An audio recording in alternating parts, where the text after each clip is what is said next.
ভাইকিংরা ছিলেন মূলত অষ্টম থেকে একাদশ শতাব্দীর মধ্যে স্ক্যান্ডিনেভিয়া, বর্তমান নরওয়ে, ডেনমার্ক, সুইডেন থেকে আগত সমুদ্রচড়াই যোদ্ধা, ব্যবসায়ী, অভিযাত্রী এবং উপনিবেশ স্থাপনকারী। তারা তাদের উন্নত দীর্ঘ জাহাজ ব্যবহার করে ইউরোপ, রাশিয়া ও উত্তর আটলান্টিকের বিস্তৃত এলাকা লুটতরাজ, বাণিজ্য এবং বসতি স্থাপন করেছিলেন। কিছু কিছু এলাকায় কৃষিকাজও করতেন। তারা ব্রিটিশ দ্বীপপুঞ্জ, আয়ারল্যান্ড, ফ্রান্স এবং রাশিয়া পর্যন্ত আক্রমণ ও বাণিজ্য পরিচালনা করেছিলেন। তারা আইসল্যান্ড, গ্রিনল্যান্ড এবং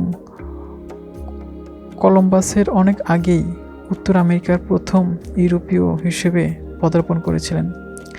ভাইকিংরা প্রথম দিকে পৌত্তলিক ছিলেন।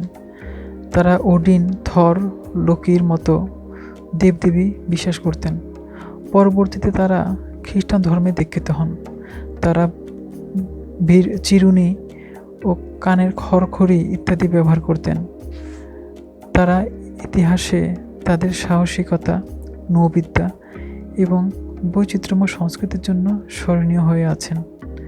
একাদশ শতাব্দীর মাঝামাঝি সময়ে স্ক্যান্ডিনেভিয়ায় শক্তিশালী রাজ্য গঠন ও খ্রিস্টধর্ম গ্রহণের ফলে ভাইকিং অভিযান কমে আসে এবং ভাইকিং যুগের সমাপ্তি ঘটে। দর্শক, ধূপছা ইনফোটেন একটি তথ্য বিনোদন ভিত্তিক চ্যানেল। যারা ইউটিউব থেকে দেখছেন তারা চ্যানেলটিকে সাবস্ক্রাইব করুন, আর যারা ফেসবুক থেকে দেখছেন তারা পেজটিকে ফলো করুন, আর ভিডিওটিকে লাইক, কমেন্ট, শেয়ার করে আমাদেরকে অনুপ্রাণিত করবেন। এতক্ষণ আমাদের সাথে থাকার জন্য ধন্যবাদ।